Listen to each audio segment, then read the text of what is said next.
Kenapa hanya sekian Pak yang diisi, tidak semuanya? Karena masih beliau terbaik. Jadi kalau spontanitas ini setelah ini step by step. Kalau kita dengar soal pergantian pejabat, mungkin yang kebayang ya, rutinitas biasa aja kan?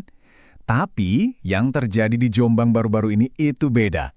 Ini bukan sekedar rotasi, tapi sinyal adanya perombakan besar-besaran. Yuk kita bedah bareng, apa sih artinya semua ini buat pelayanan publik di sana?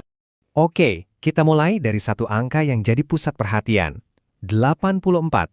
Angka ini bukan sekedar angka loh, ini adalah jumlah pejabat yang dilantik serentak dalam satu hari di Jombang. Gede banget kan? Ini adalah langkah masif yang tujuannya buat mengubah cara kerja pemerintahannya. Nah, biar kita paham kenapa ini penting banget, kita bakal lihat dari 5 sisi. Mulai dari detail perombakannya sendiri, terus kenapa sih harus ada perubahan? Apa aja 3 mandat utama dari bupati?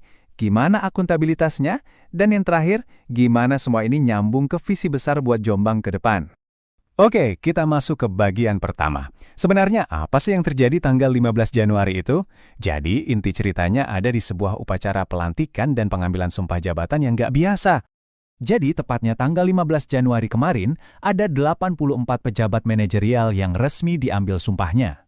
Dan ini sekali lagi bukan sekedar ganti posisi biasa.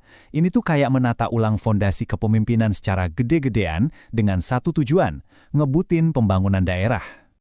Nah, komposisinya ini yang seru buat dilihat. Coba kita lihat, mayoritasnya 64% itu pejabat pengawas. Mereka ini ibaratnya mesin operasional di lapangan. Terus, ada 33% administrator yang ngurusin program. Dan sisanya 3% itu pimpinan tinggi yang nentuin arah strategis. Artinya apa? Ini nunjukin kalau perombakannya tuh dirancang dari atas sampai ke bawah, dari yang bikin strategi sampai yang eksekusi di lapangan. Tentu aja, langkah sebesar ini pasti bikin kita bertanya-tanya kan? Nah, ini membawa kita ke bagian kedua. Kenapa sih perombakan ini sampai perlu dilakukan? Apa yang jadi pemicu utamanya? Jawabannya satu kata, stagnasi.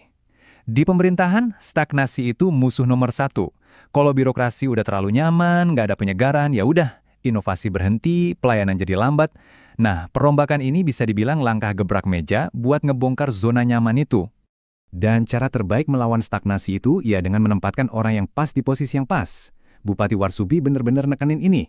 Beliau bilang, dan ini penting banget, setiap penempatan telah melalui proses. Kami mempertimbangkan kualifikasi, kompetensi, kinerja, dan integritas.